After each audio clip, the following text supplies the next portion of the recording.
Hey guys, and welcome back to another Off the Cuff. So I don't really want to do this. Who am I kidding? Listen, I'm choosing to do this. So, I've been trying to put off doing anything more with Jack Murphy. Listen, most humans are hypocrites. I'm definitely a hypocrite. At least I have been. And, kind of feel bad for him. But then at the same time, I don't think I've ever seen somebody make their situation worse for themselves than Jack Murphy has right now.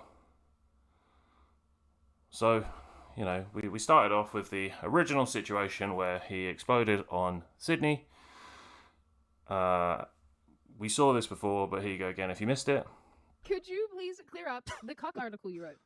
I am not going to talk about Again? this. Okay. And basically, you know what? Fuck you for bringing this up right here and right now. Why are you doing this to me? I didn't know that. I didn't know what it was. Well, just use a little bit of fucking common sense. Sorry, apologies. Yeah, fuck you.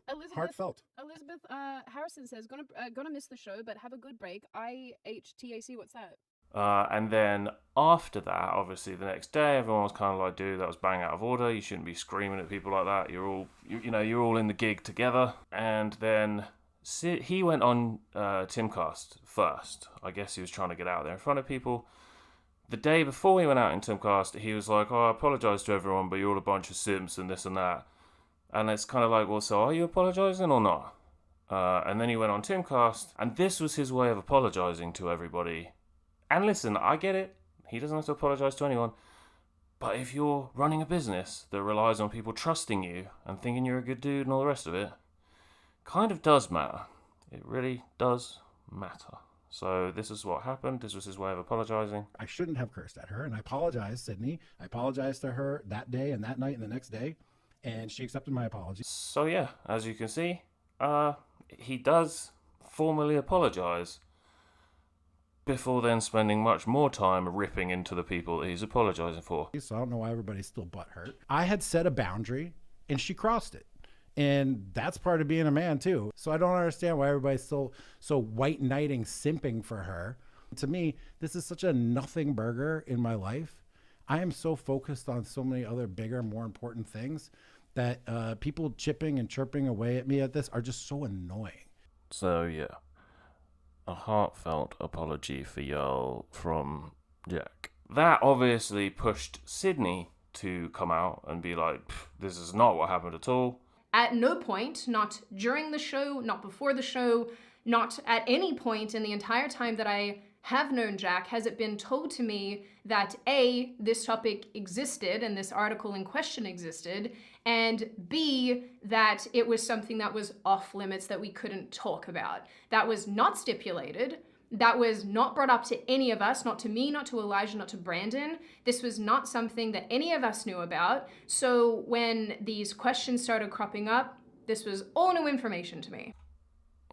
Oh, and obviously we heard earlier in the episode with Timcast from Jack that he had apologised to everybody and their mum, and all the apologies had been accepted and everything was fine. Apparently this was not true. When the show did end, Jack got up. I made an attempt to apologize or to at least ask what had happened and what had made him react that way. He told me to go fuck myself, or he either said go fuck yourself or he said fuck you again. I can't remember which. And then he left. And then things got really weird. So, following all of that, Jeremy from the Quartering, he kind of stepped in and said, "This is what happened." It was kind of out of order. And Jack did not take kindly to this. And he basically kind of made a libelous claim/threat against Jeremy in the form of this tweet. He basically says that Jeremy from the Quartering is a sexual predator. Christ, it's like walking on eggshells on ice. And this was the wrong move. It seemed to lead to... It sort of sparked a bunch of people going through a load of Jack's other history. And Jack has some pretty interesting history, to say the least. Explain to my listeners what water sports are. Water sports is urination. Yeah. And after this instance with Matt from Tinder, we came back to our house, and on the front steps of the house, I had her blow me right here in the neighborhood. It was late, so wasn't going to run into the neighbors. And then, I peed all over her face and her body and her mouth right there on the front steps. Yep.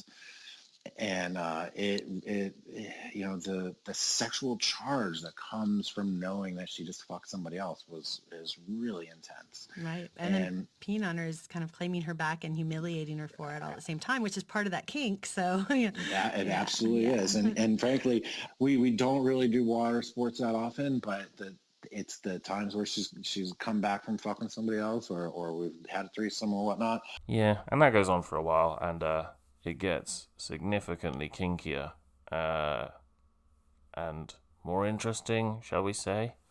But we'll save that for time. So at this stage, you had kind of got Jeremy from the Quartering was saying, I'm done with this. That we've had our tiff, we've had our falling out. Let's just leave it. Then he received some undercover inside spy shots showing that Jack was recruiting people to go through his history, and things got worse, a lot worse. And he did release a tweet to his followers, just warning them that things were going to come out. There were going to be some more things coming out, but he wanted to reassure them that between the ages of 45 and 48, he'd grown. Damn it. I'm sorry. He'd made some headway. I'm sorry. That he had moved on. There we go. He'd moved on from this, which is what he was doing in the past. I'm sorry. Forgive me. Alpha male lifestyle coach turned conservative influencer John Goldman, who markets himself using the name Jack Murphy, sparked controversy earlier this month when he snapped at a female podcast host who relayed to fans questions about an article promoting a lifestyle many consider emasculating. Now, photos and videos have surfaced from his spicy film career, including some that appear to show conservative, quote, Giga Chad sitting on things. Again, I don't care about that. I don't care about that.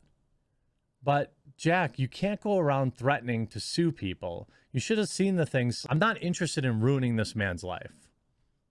I'm not. But, bro,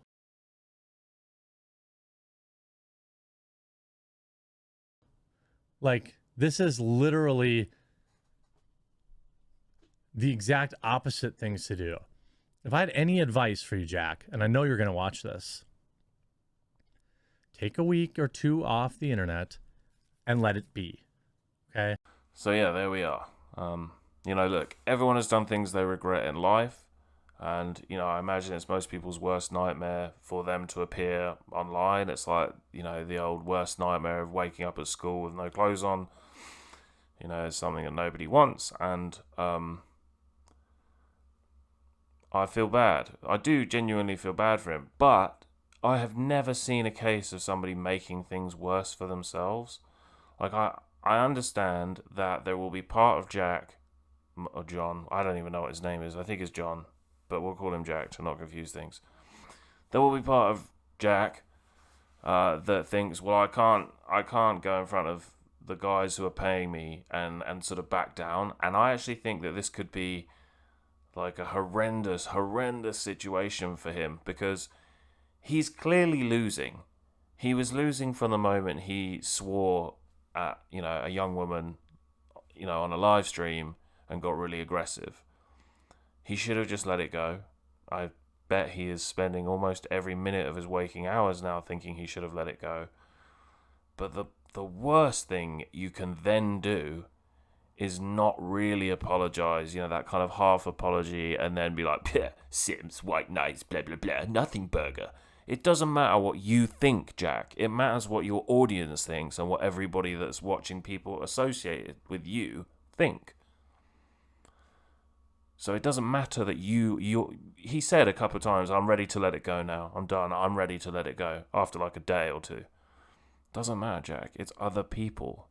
When you're relying on all these other people, they have to be the people ready to let it go. And what he's done is picked a fight with somebody and a group of people that I don't think are going to let it go. And I don't think he's going to let it go, because I think he understands that if he does, although most of us recognise that would be the intelligent thing to do, I think he thinks, and he might be getting people in his ear as well, who are probably just doing this for shits and giggles, that are saying to him, well, you can't back down. I mean, like, you look like a bitch. You can't back down. Which means we're just going to have this crazy, never-ending, like, cyclone of craziness, because it just seems like every year you go back in Jack's life, there's something utterly horrendous that comes out. And I say that, like, with no disrespect that people want to do what he did, but in terms of it coming out once you're no longer that guy. You're no longer that guy. It was interesting and, well, let's just say it was interesting to see Tim Pool taking down a load of things to do with Jack, but not in the way that you would think, but taking things down to protect Jack. Now, maybe that's because they're friends, and so there we go. But I would have thought, if I was Tim, I'd say, listen, Jack, you are almost too hot to touch at the moment. Like, everyone's kind of pissed at you. You're not making things easier on yourself. So let's have a month away. Just have a month away from this all. Then when it's all blown over, come back and we'll see what happens then. That would, I feel like, be the nicest way of dealing with things while still being a friend to Jack, if that's what he considers himself to be. What I don't think is helping Jack is, while Jack is kind of trying to attack everyone, is Tim protecting Jack. But I don't know. This whole thing is blowing my mind.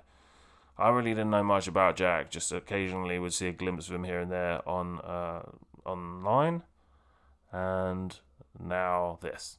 So anyway, I'm sorry if I have ruined some of your days. But yeah, thanks for watching, and I will see you again soon, because that's the doorbell. Well, there was the doorbell, but I just thought I would share this with you, that it's making me question whether or not I should put this video out, because that was the Jehovah's Witnesses.